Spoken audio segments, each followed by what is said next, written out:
Assalamualaikum dan salam sejahtera. 53 tahun dulu, Tun Dr. Mahathir Mohamad telah karang satu buku yang dipanggil The Malay Dilemma. Saya 2-3 kali dah baca buku tu. Buku tu telah diharamkan dan Mahathir telah dipecat dari UMNO pada tahun 70 dan 11 tahun kemudian, tahun 81, Mahathir dilantik Perdana Menteri Malaysia yang keempat. Daripada dibuang dari UMNO kepada menjadi Perdana Malaysia yang keempat. Dan buku itu yang telah diharamkan, telah dihalalkan selepas Mahathir jadi Perdana Menteri. Saya tidak akan menerangkan ataupun memberi mukadimah buku tersebut. Kalau nak, bacalah. Saya dah baca banyak kali. Saya ingat 3 kali kalau tak salah. Dan buku tu self-explanatory. Tak perlu dijelaskan. Tak perlu dihuraikan. Buku tu is very simple. Mudah difahami. Dan apa mesej Mahathir tu tidak mengelirukan. In fact, apabila Mahathir jadi Perdana Menteri 11 tahun kemudian, tahun 81, orang bukan Melayu takut. They were very worried. Dia kata Mahathir ni racist. Mahathir ni anti-Cina. Dan dia orang boleh dikatakan duduk fikirlah, adakah nak masih duduk di Malaysia ataupun nak berhijrah ke negara lain. Dan sekira kita tidak tahulah, sekira ada siapa yang tidak tahu, hari ini 1.6 juta rakyat Malaysia duduk di luar Malaysia. 1.6 million. Dan sebahagian dari itu ialah duduk luar Malaysia untuk career dia, untuk membuat PhD, untuk bekerja dan sebagainya. Tapi ramai juga yang telah ambil PR.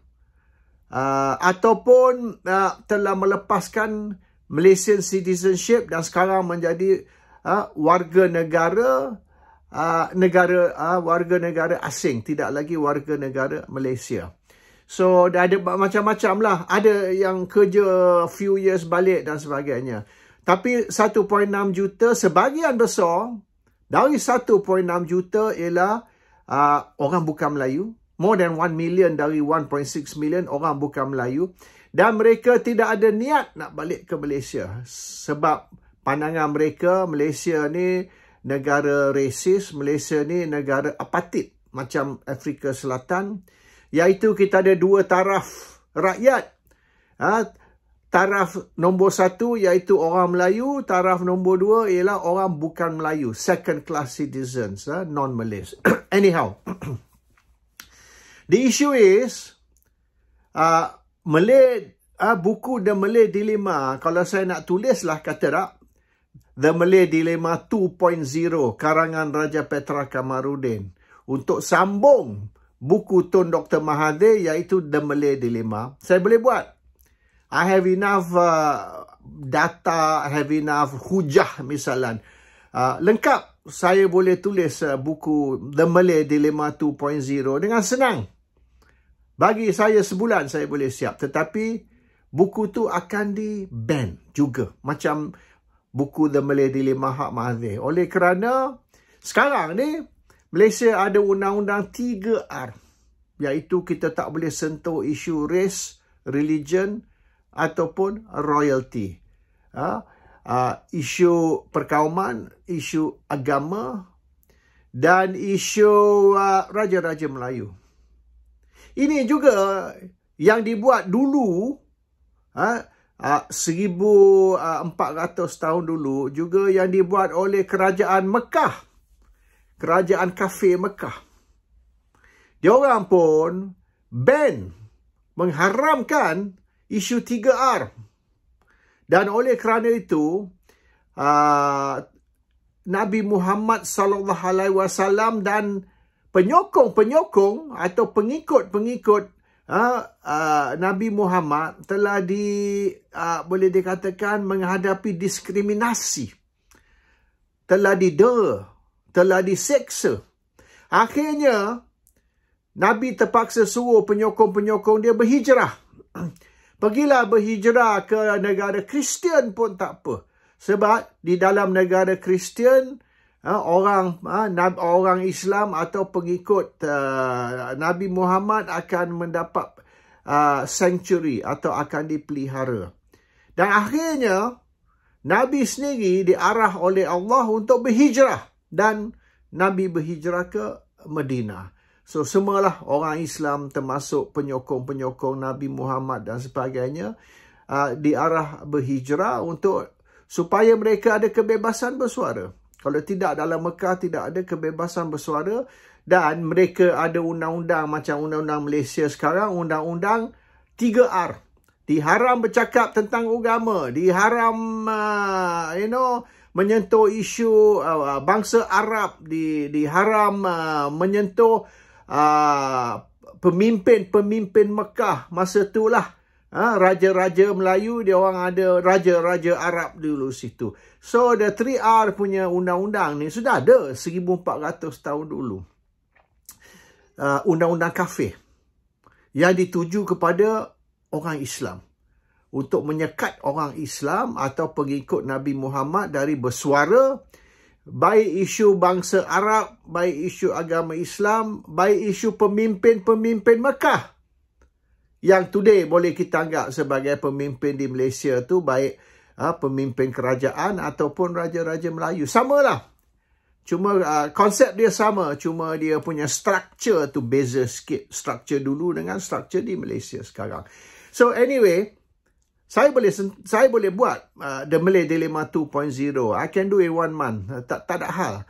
Tapi sia-sia sebab kalau saya buat mungkin masuk internet. Tapi problem ni saya pun disekat. Malaysia Today disekat. Saya punya TikTok, saya kena ban dah. So TikTok saya mulai 2 hari dulu saya tak boleh dah nak masuk nak buat live kat TikTok. Masuk dengar boleh lah. So and saya punya Facebook pun saya kena ban. Dan sekarang dah boleh masuk balik lah Facebook saya tu. Tapi disekat dan saya punya hits di Facebook dulu boleh lah sampai kadang-kadang sampai 100,000 sehari saya boleh dapat. Sekarang ni tak sampai 10,000 dah Facebook saya. TikTok saya tak boleh langsung dah. Malaysia Today tak sampai separuh. Mungkin dalam 20% saja yang boleh masuk Malaysia Today sebab dia orang kena ban. Dan ramai tak tahu dia orang boleh guna VPN actually. So, dia orang komplain kata tak boleh buka. So, yalah, my TikTok, my Facebook, my website Malaysia Today, semua kena sekat. Saya boleh YouTube sajalah, setakat YouTube. Lebih pada YouTube, that's why I buat video. Saya kurang tulis. Tak ada orang boleh baca. Kalau nak baca pun tak boleh. So, I don't bother writing anymore because I only get, 20% of the hits. Kalau masuk Facebook, lagi teruk. Facebook, 10%. TikTok, jam terus, tak boleh masuk. So, I just buat video lah. Kalau nak reach the rakyat melalui video YouTube, that's all I can do lah. Unless one day dia orang sekat YouTube saya juga, maknanya saya tak boleh bersuara terus lah. Anyhow, the point is, yang saya cerita ni, The Malay Dilemma ni, 53 tahun dulu, Mahathir telah sentuh perkara-perkara tertentu. Hari ni, kalau kita nak buat macam Mahathir buat, ialah samalah, kena ban. Dan Mahathir pun kena buang dari UMNO dan sebagainya. So, kerajaan dari dulu pun sama bertindak zalim terhadap mereka yang nak bersuara. So, kadang-kadang sia-sia saja. Dan kalau kita ni orang Islam, dan kita tahu sejarah Islam, the history of Islam, mereka akan tahu Nabi telah suruh pengikut-pengikut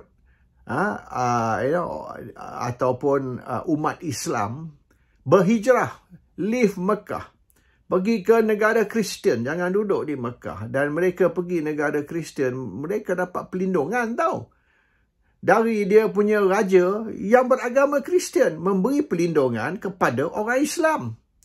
Dan juga Nabi sendiri telah diperintah oleh Allah untuk berhijrah dan Nabi dijemput oleh orang Madinah.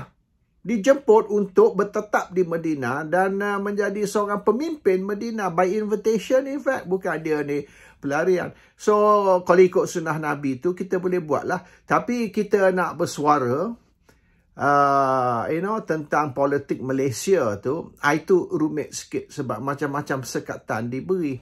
So, anyhow, isu The Malay Dilemma 53 tahun masih sama, masih kekal.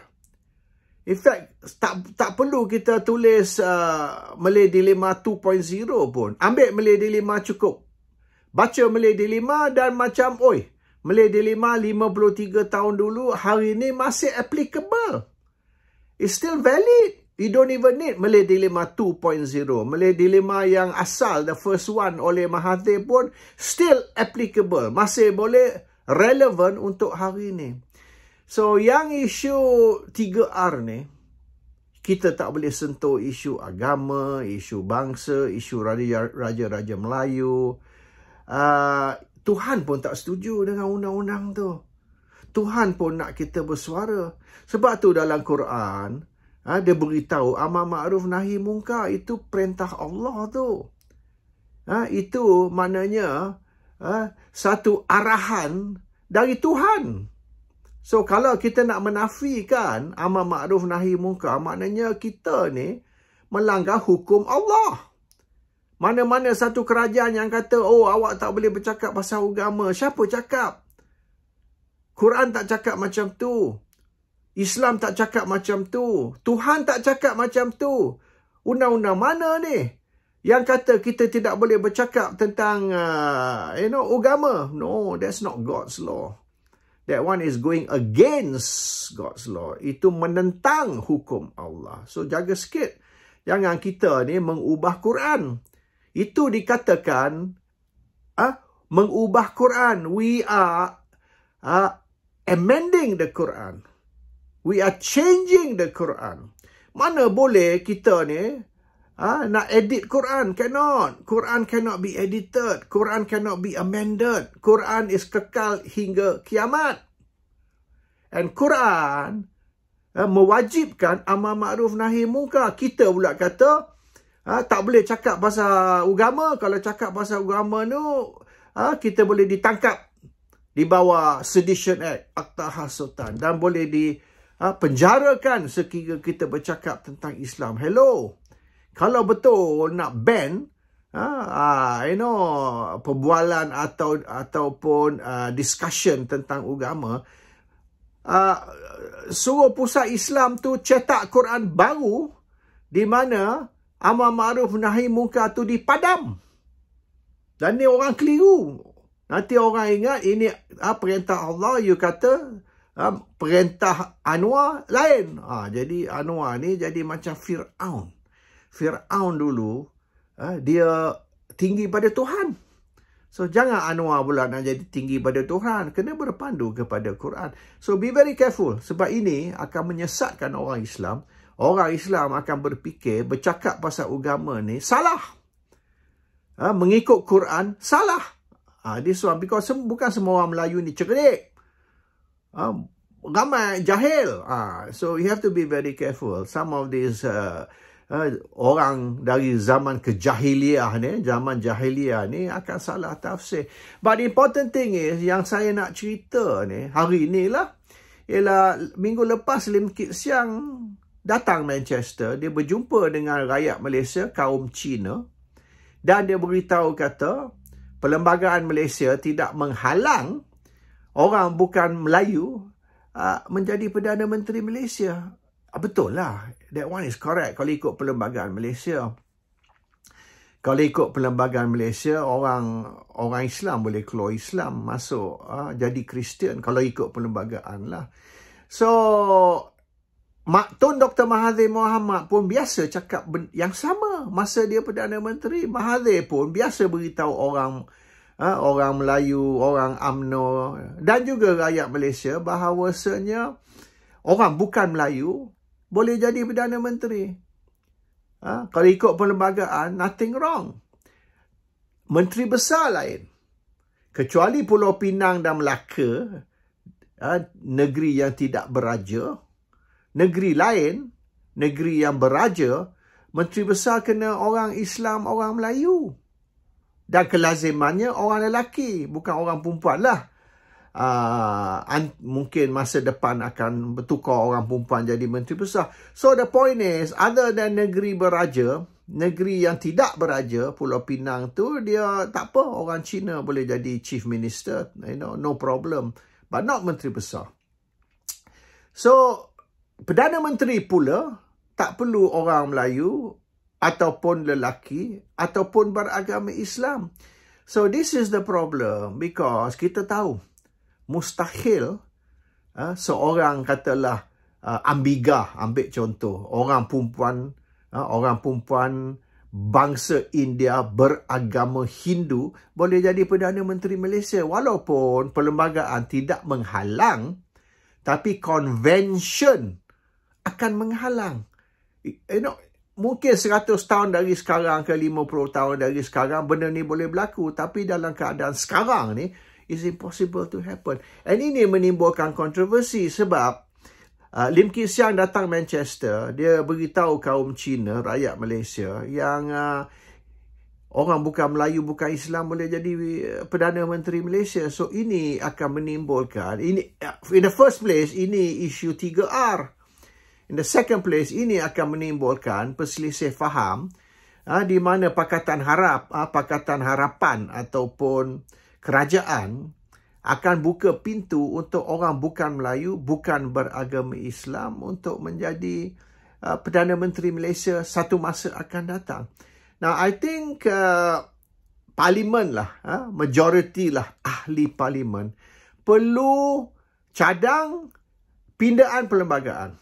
Amendment to the Constitution of Malaysia, the Federal Constitution of Malaysia. Dan pindaan ni bukan saja maknanya perlembagaan kata Islam is the religion of the Federation, iaitu Islam ialah agama persekutuan, tapi kena juga sebut bahawasanya Perdana Menteri Malaysia kena orang Melayu beragama Islam. Has to be. Macam negeri Kelantan, Terengganu, Pahang, Johor, kecuali Melaka yang tidak ada menteri besar dan Penang yang tidak ada menteri besar, hanya ada ketua menteri. Yang lain semua kena orang Melayu beragama Islam. And so apa salah kalau Perdana Menteri juga kita tetapkan bahawasanya perlu orang Melayu beragama Islam. Kita dok kata UMNO mempertahankan ketuanan Melayu, UMNO mempertahankan kepentingan orang Melayu. DAP juga berkata, bukan saja UMNO, PKR DAP kata mereka menghormati hak orang Melayu. So kalau betul lah DAP, PKR, UMNO, MCA, MIC dan seterusnya mempertahankan kepentingan orang Melayu, menegakkan perjuangan ketuanan Melayu, maka kenalah Perdana Menteri Malaysia ni ditetapkan di dalam perlembagaan sebagai orang Melayu beragama Islam. Kita tak mau orang macam Isalan Ambiga menjadi Perdana Menteri Malaysia. So that's very important. And benda ni tidak boleh dianggap sebagai memainkan isu 3R. No, it is nothing to do with 3R. This is everything to do with perlembagaan Malaysia dan sejarah Malaysia, bahawasanya Malaysia ni persekutuan tanah Melayu, negara Melayu, dan apabila Malaysia ditubuhkan tahun 63, ianya tukar kepada Malaysia. So Persekutuan Tanah Melayu ditubuhkan tahun 48, 1948, Federation of Malaya atau Persekutuan Tanah Melayu. Sebab apa? UMNO yang memerintah tahun 63 dulu masa Tengku Abdul Rahman Perdana Menteri. Sebab apa mereka gugurkan Persekutuan Tanah Melayu dan tukar menjadi Malaysia, memberi gambaran Malaysia ni bukan lagi Tanah Melayu. That's a big mistake. Saya tak setuju dengan tindakan UMNO atau Tengku Abdul Rahman untuk menggugurkan Persekutuan Tanah Melayu dan tukar menjadi Malaysia, di mana tidak ada keutamaan untuk orang Melayu, iaitu is a Malaysian Malaysia. Kalau Persekutuan Tanah Melayu, takkanlah DAP nak memperjuangkan Malaysian Persekutuan Tanah Melayu. Pasal Malaysia tu mereka boleh memperjuangkan Malaysian Malaysia. So there's a big mistake made by UMNO and Tengku Abdul Rahman. Benda tu kena diperbetul, but it has to be done by Parliament, melalui Parliament, supaya perlembagaan tu boleh dipinda, amend the constitution to specify that Prime Minister must be Malay Muslim. That's it, full stop. Kita nak ambil lelaki ke perempuan ke ataupun in the middle pondan is okay. That because sekarang ni culture Malaysia pun kita terima tiga gender. We got male, female and we got in between. So itu isu lain. Tapi yang penting it has to be Muslim, it has to be Malay. And this is not 3R. Ini bukan isu perkauman, no. Dia orang duk bangkit ni. Orang bukan Melayu. Dia kata, you tengok kat England ni, Rishi Sunak. Rishi Sunak ni, dia India, dia Hindu. Dan sistem Malaysia sama dengan sistem England. Actually, Malaysia berguna sistem England. Sistem England yang kita guna di Malaysia ni is with regards to the parliamentary, Westminster parliamentary system dan constitutional monarchy. Westminster system of parliament and constitutional monarchy. Betul. Tapi kita tak boleh kata oleh kerana Rishi Sunak boleh jadi Perdana Menteri England, bermaknanya kita boleh ambiga jadi Perdana Menteri Malaysia. Cannot. England ni history 2000 tahun. Malaysia ni history 66 tahun. You cannot compare 66 years of nationhood dengan 2000 tahun. UK, England has evolved over 2000 years. Kita belum lagi. Kita baru 66 tahun. Tunggu lagi 1000 tahun. Kalau you nak orang macam Ambigah dilantik Perdana Menteri Malaysia. England had to wait 2000 years. More than 2000 years. And kita 66 tahun, kita nak catch up dengan England. No, impossible. England started as a Druid state. Ini 3000 tahun dulu. 50 tahun sebelum lahirnya Jesus Christ, 50 years BC, iaitu Nabi Isa belum lahir lagi, the Romans came to England. 50 years before Jesus, and they came to England dulu, bukan Kristian tau. Kristian belum wujud lagi. They came with the Roman religion, iaitu pagan. Bermaknanya dia orang ni penyembah berhala. Idol worshippers.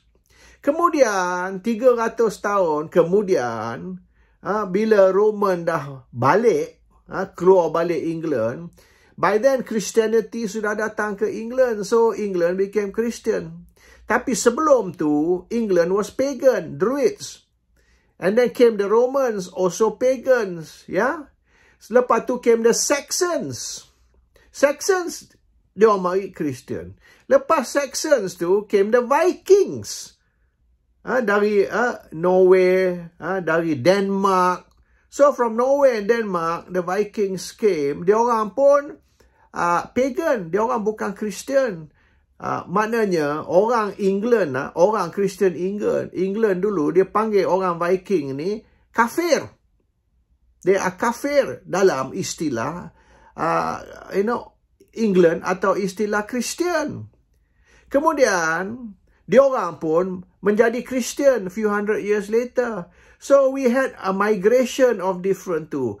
And akhirnya 1000 tahun dulu, iaitu 1000 tahun selepas Roman mula-mula datang ke England, datang the Normans. Normans ni dari France. And asal Normans ni is dari Norway, dari Denmark. So diorang pun asal Viking. Bertetap di France, kemudian datang ke England, dan di peringkat awal bila 1000 tahun dulu, bila Romans datang ke England, bahasa dia orang guna, bahasa istana, court language, ialah French. They spoke French di dalam istana, bukan English.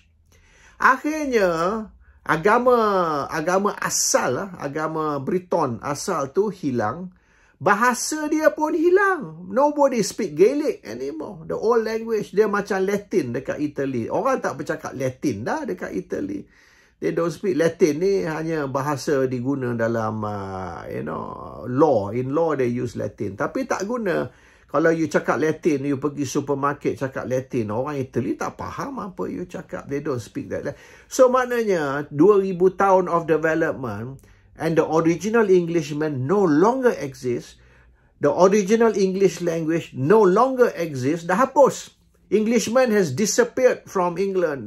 English language original has disappeared.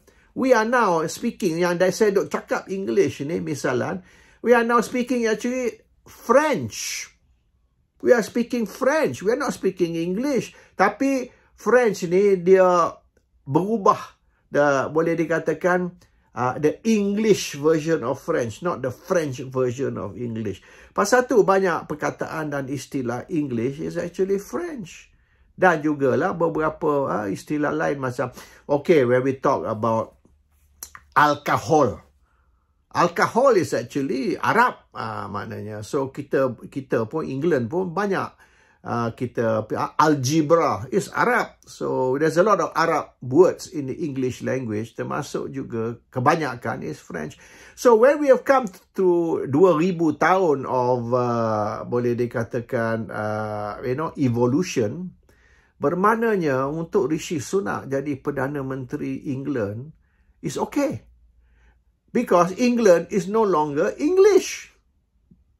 England has evolved dalam 2000 tahun dari asal England is English kepada England is Saxon, England is Viking, and then England is Norman, iaitu French. And sekarang ni, the Englishman no longer exist. So, siapa pun jadi Perdana Menteri. Tapi Malaysia lain. Jangan kita kata kalau Rishi Sunak boleh jadi Perdana Menteri, maknanya Ambiga pun boleh jadi Perdana Menteri. No. Because kita ni, Malaysia ni, kita masih Melayu. At least untuk 1000 tahun ke 2000 tahun kita masih Melayu. So, kita kena kekalkan pemerintahan Melayu. Tak boleh ikut England ada macam Rishi Sunak. It's a different. So yang orang duk compare tu, dia banding. Kalau England boleh Rishi Sunak sebab apa? No. Maknanya you ni jahil sejarah. You don't understand the evolution of 2000, 3000 years evolution of England. And England sudah bertukar kepada satu negara lain. No longer negara asal. Malaysia masih negara asal, masih negara Melayu. The fact that kita buang persekutuan tanah Melayu, kita tukar menjadi Malaysia, tidak bermaknanya orang Melayu are no longer the owners of Malaysia. Malaysia ni masih hak Melayu. Itu kita kena kekalkan. Jangan kita percaya argument Malaysia ni no longer hak Melayu. Malaysia ni hak berbilang kaum. So, maka kita tak boleh cerita pasal ketuanan Melayu, kepentingan Melayu dan sebagainya. That is nonsense. That is total bullshit. So we have to start with, terlebih dahulu, sebelum kita berhujah dan berdebat panjang, terlebih dahulu Parlimen kena buat pindaan kepada Perlembagaan Malaysia, bahawasanya Perdana Menteri Malaysia kena orang Melayu beragama Islam. Then from there kita boleh berhujah, berdebat, lanjut. After that is done, itu kriteria yang pertama. That's going to be the foundation kepada Malaysia ni ialah negara Melayu.